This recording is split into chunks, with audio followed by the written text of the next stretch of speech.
Welcome to my rainforest. Now, everybody said I was ridiculous to do this and that there was no way to make money with it. And maybe they're right, I don't know. In a rainforest or in an agroforestry thing, everything is aspirating and keeping things cool. And so I thought if I put 1/3 of my greenhouse in rainforest, that it would keep the rest of the greenhouse, the production portion of the greenhouse, cold or cool.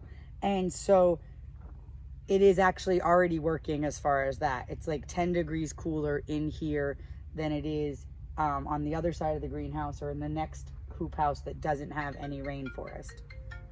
10 degrees cooler on this side of the greenhouse or this greenhouse than the next greenhouse over that doesn't have any rainforest. So what we did is we planted a bunch of tropicals that hopefully will also be market food that we can sell once it gets established. So these are bananas that we just are trimming back so that they can be shorter, so that they can fruit inside of the height of the greenhouse. And we also have dwarf bananas over here.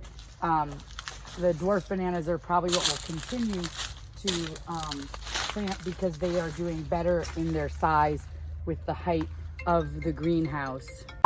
These are dwarf bananas, and those other ones are supposed to be dwarf bananas, but they aren't actually that dwarf. So we're happy to have these bananas here, and we have 4 or 5 different varieties of dwarf bananas, and we'll keep you updated as to which ones are producing well and which ones are not producing well here in the greenhouse. We also have papayas. So we have Brazilian papayas and the solo papayas, which I think is a Hawaiian papaya, and Mexican papayas. And they've all started to make fruit, but we won't do any more of the Hawaiian papayas because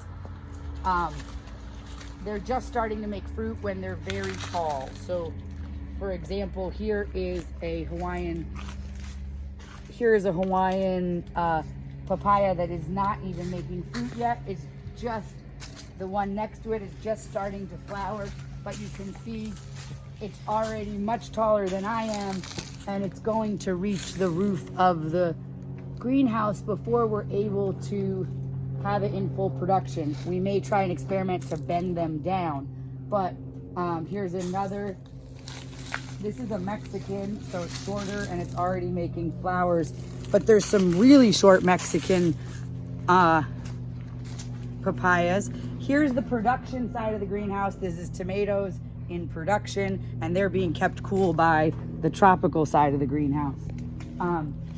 And so here is Mexican papayas starting to produce here, and there's more Mexican papayas starting to produce. Here is, what is that, 9 papayas on there, and there's another one that's even shorter starting to produce. So this is a better genetic, the Mexican and the Brazilian, for the greenhouse here. But you can see that this is all just aspirating and making this really moist environment. You can see all the flowers on the papayas. This is taro, the national food of Hawaii, growing here. And then we also have Comfrey, and we use Comfrey as a fertilizer. We also use it as medicine, but it's excellent in greenhouse situations when you have to have a high input situation. You can just chop it and drop it. Here it is around this baby papaya.